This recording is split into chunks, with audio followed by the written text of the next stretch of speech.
ఉండండి, మాకు అభ్యంతరం ఏమీ లేదు. మేము ఇప్పుడైనా వైఎస్ఆర్ కాంగ్రెస్ పార్టీ జగన్మోహన్ రెడ్డి గారు సింగిల్గానే పోటీ చేసి అధికారంలోకి వచ్చారు. ఓడిపోయినప్పుడు గెలిచినప్పుడు కూడా సింగిల్గానే వచ్చారు, వస్తారు కూడా. వచ్చే రోజున ఏ విధమైన సందేహము లేదు. మీ ఎవరినో దేహి అని పదవులు తీసుకోవాల్సిన అవసరం లేదు. ఇంకా మీరు పదవులు ఇంకా మా వాళ్ళకి రావాలని వాటాలు వేసుకుంటారు, చేసుకోండి. అలా తెలియగలుగుతాను. పవన్ కళ్యాణ్ గారు,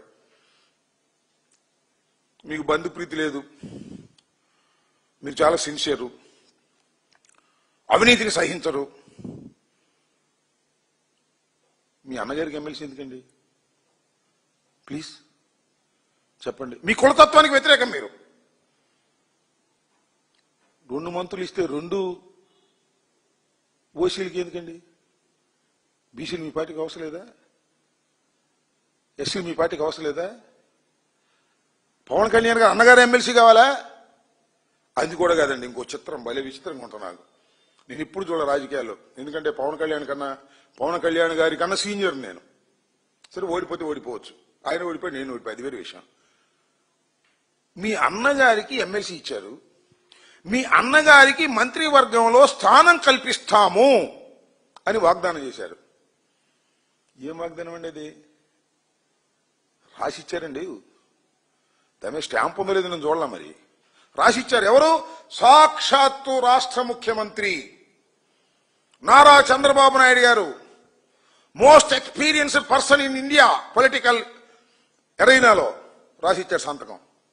నాగబాబు గారిని మంత్రివర్గంలో తీసుకోవడానికి నిర్ణయం తీసుకున్నాం అన్నా. నేను తీసుకుని సంవత్సరం అయింది.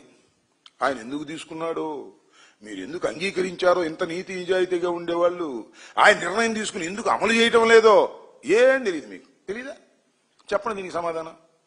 చాలా మందికి పదవులు ఇప్పించాము, దేహి అని పదవులు తీసుకునేటటువంటి దౌర్భాగ్యమైన పరిస్థితుల్లో మీరున్నారు. ఓకే, ఒప్పుకోండి, మాకేం అభ్యంతరం లేదు.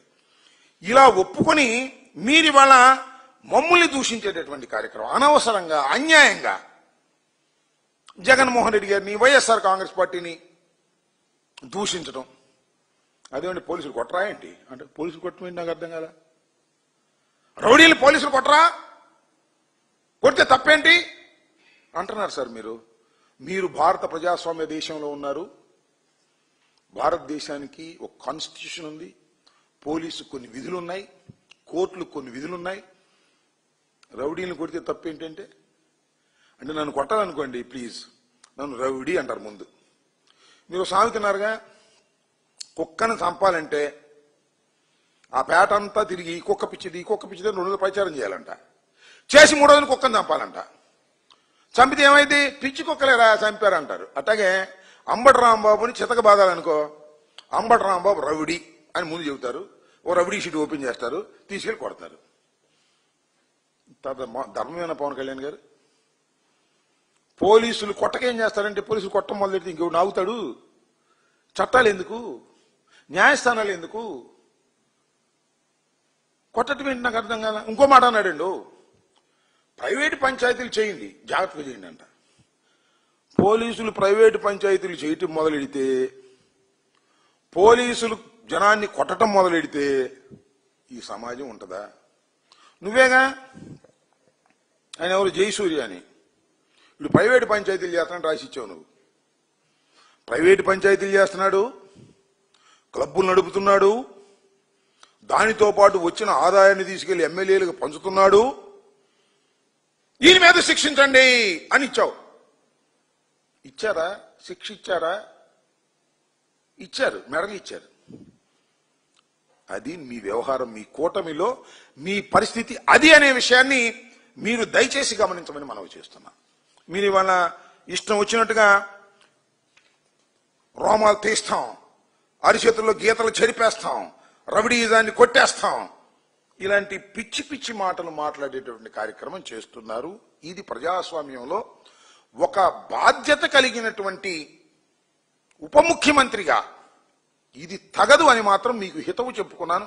నా ఇష్టం నేను చేసుకుంటానంటే అనుభవిస్తారు, ఏ మాత్రం సందేహం లేదు. మీరు అనుభవించక తప్పదు అని కూడా ఈ సందర్భంగా నేను చెప్పదలుచుకున్నాను. అసలు రౌడీజం అంటారు, అదేమంటే చాలా చిత్రం అండి. ఇప్పుడు మాట్లాడినా కూడా ప్రాణత్యాగానికి నేను సిద్ధంగా ఉన్నాను అంటాడు. ఏం స్వామి నువ్వు ప్రాణత్యాగానికి సిద్ధంగా ఉండడానికి నువ్వేమైనా పోరాటం చేస్తున్నావు బాంబులతో విల్లంబులతో? నువ్వేమైనా అల్లూరు సీతారామరాజువా లేకపోతే నక్సలైట్వా? నువ్వు పోరాటం చేయడానికి అడవుల్లోకి ఏమైనా వెళ్ళావా?